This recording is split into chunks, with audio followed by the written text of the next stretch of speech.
Gempar segempar-gemparnya, PDI Perjuangan partai yang memang dikenal sangat solid tiba-tiba terpecah menjadi 3 kubu. Ada yang ingin masuk oposisi, ada pula yang ingin bergabung dengan koalisi. Namun, tentunya Prabowo Subianto telah mengambil sikap bahwa tidak melibatkan PDI Perjuangan ke dalam Kabinet Merah Putih. Tentunya ini menjadi perhatian kita semua, bagaimana PDI Perjuangan bisa pecah. Tanpa berlama-lama langsung kita simak terlebih dahulu pemaparan dari orang dalam PDI Perjuangan. Gini, kalau saya bicara sama Diko, eh, keputusan untuk itu aku belum pernah dengar, tetapi yang berkembang itu kan namanya juga pendapat kan berbeda-beda yang berkembang di antara kawan-kawan itu. Ada yang pengen segera masuk, ada kepengen yang masuknya nanti aja, kita lihat perkembangannya dulu. Kemudian ada yang mengatakan udah nggak usah masuk. Jadi ada 3 klaster yang sedang berdinamika di PDIP sendiri ya? Iya, di kawan-kawan kalau pada diskusi kan gitu loh. Lah kalau di kotanya kok sampai hari ini belum ada, yang kemarin kok belum ada orang kader PDI Perjuangan yang dipanggil ke Kartanegara. Ya bang belum, tetapi hari ini kan juga masih ada. Kita juga ngerti ya, mari kita amati bersama. Siapa tahu Bapak Badul nanti dipanggil. Mas Pro hari ini dia Mas Pro udah ada di. Nah, tuh makanya. Nah, udah, monggo nanti dilihat ya. Dinamikanya tuh di internal PDIP. Gimana? Dinamika yang ketiga. Oh, dia internal. Internal. Oh, internal begitu ya. Berarti menegaskan bahwa PDIP tidak oposisi ya Bang? Kan belum ambil putusan. Ini kan dinamika yang ada itu. Dinamika yang ada kan seperti itu. Jadi kan aku ngomong dinamika yang ada, klasternya kayak begitu. Maka tepatnya bukan dinamika, tepatnya adalah dialektika yang ada. Kalau pertemuan Ibu Mega sama Pak Prabowo ini masih mungkin. Nggak mungkin. Ya toh, seperti yang saya tadi. Dan memang pernyataan tadi didukung oleh fakta dengan ketidakhadirannya Megawati Soekarno Putri pada pelantikan Prabowo Subianto dan Gibran Raka Buming Raka. Namun nyatanya Puan Maharani menghadiri pelantikan tersebut. Ini menghadirkan isu bahwa Puan dan Megawati pun kini tengah berbeda pandangan terkait Prabowo Subianto dan Gibran Raka Buming Raka ini. Namun tentunya kita harus melihat lebih lanjut fakta di lapangan, dan kita memang sudah tersambung dengan pelantikan menteri dan wakil menteri Kabinet Merah Putih. Memang setelah di cross check tidak ada menteri dari partai tersebut. Langsung kita saksikan bersama-sama. Nasional 37 Profesor Dr. Insinyur Rahmat Pambudi MS, Menteri Perencanaan Pembangunan Nasional, Kepala Badan Perencanaan Pembangunan Nasional.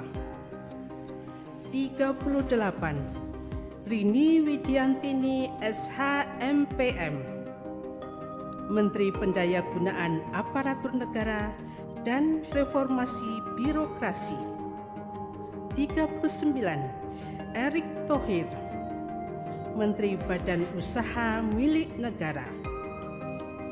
40 Dr. Wihaji MPD, Menteri Kependudukan dan Pembangunan Keluarga, Kepala Badan Kependudukan dan Keluarga Berencana Nasional.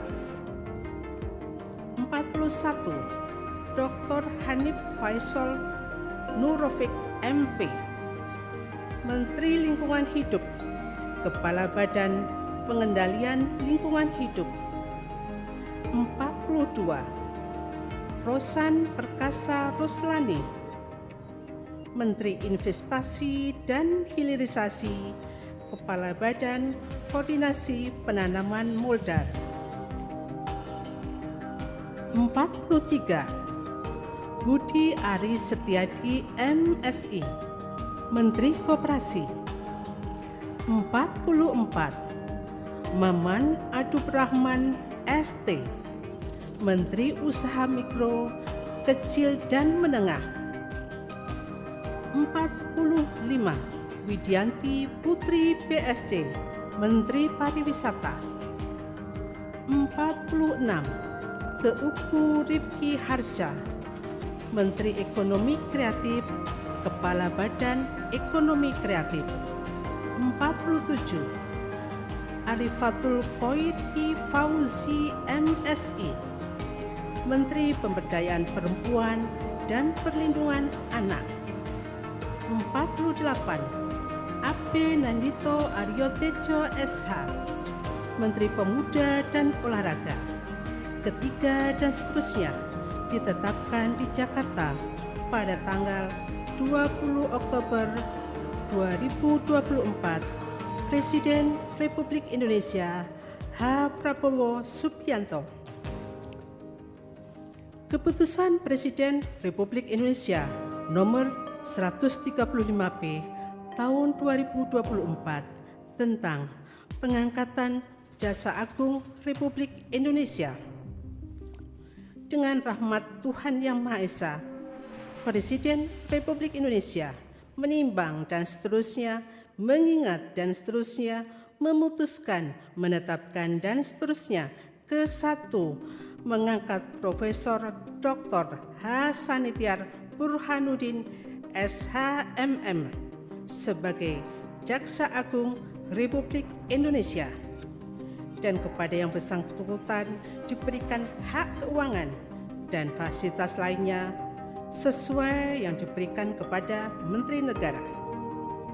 Kedua dan seterusnya ditetapkan di Jakarta pada tanggal 20 Oktober 2024. Presiden Republik Indonesia H. Prabowo Subianto. Keputusan Presiden Republik Indonesia nomor 134P tahun 2024 tentang pemberhentian dan pengangkatan Kepala Badan Intelijen Negara. Dengan rahmat Tuhan Yang Maha Esa, Presiden Republik Indonesia menimbang dan seterusnya, mengingat dan seterusnya, memutuskan, menetapkan dan seterusnya. Ke-1 dan seterusnya. Kedua, mengangkat Letnan Jenderal TNI Purnawirawan Muhammad Herindra MA MSc sebagai Kepala Badan Intelijen Negara, dan kepada yang bersangkutan berikan hak keuangan, administrasi, dan fasilitas lainnya setingkat dengan Menteri. Keputusan Presiden Republik Indonesia nomor 137P tahun 2024 tentang pengangkatan Kepala dan Wakil Kepala Staf Kepresidenan. Dengan rahmat Tuhan Yang Maha Esa, Presiden Republik Indonesia menimbang dan seterusnya, mengingat dan seterusnya, memutuskan, menetapkan dan seterusnya. Ke-1, mengangkat masing-masing 1. Letnan Jenderal Purnawirawan H. Anto M. Putranto sebagai Kepala Staf Kepresidenan. 2. Dr. Muhammad Kodori MA sebagai Wakil Kepala Staf Kepresidenan. Kedua dan seterusnya ditetapkan di Jakarta pada tanggal 20 Oktober 2024. Presiden Republik Indonesia H. Prabowo Subianto. Keputusan Presiden Republik Indonesia nomor 141 tahun 2024 tentang pemberhentian dan pengangkatan Kepala Kantor Komunikasi Kepresidenan.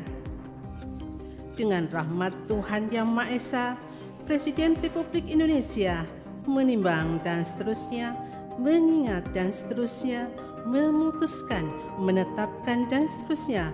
Ke-1 dan seterusnya. Kedua, mengangkat Hasan Nasbi sebagai Kepala Kantor Komunikasi Kepresidenan, dan kepada yang bersangkutan diberikan hak keuangan dan fasilitas lainnya setingkat menteri. Ketiga dan seterusnya ditetapkan di Jakarta pada tanggal 20 Oktober 2024. Presiden Republik Indonesia H. Prabowo Subianto. Keputusan Presiden Republik Indonesia nomor 139P tahun 2024 tentang pengangkatan Ketua Dewan Ekonomi Nasional. Dengan rahmat Tuhan Yang Maha Esa, Presiden Republik Indonesia menimbang dan seterusnya, mengingat dan seterusnya, memutuskan, menetapkan dan seterusnya. Ke-1, terhitung sejak saat pelantikan mengangkat Jenderal TNI Purnawirawan Luhut Binsar Panjaitan sebagai Ketua Dewan Ekonomi Nasional, dan kepada yang bersangkutan diberikan hak keuangan dan fasilitas lainnya sesuai dengan ketentuan peraturan perundang-undangan. Kedua dan seterusnya ditetapkan di Jakarta pada tanggal 20 Oktober 2024. Presiden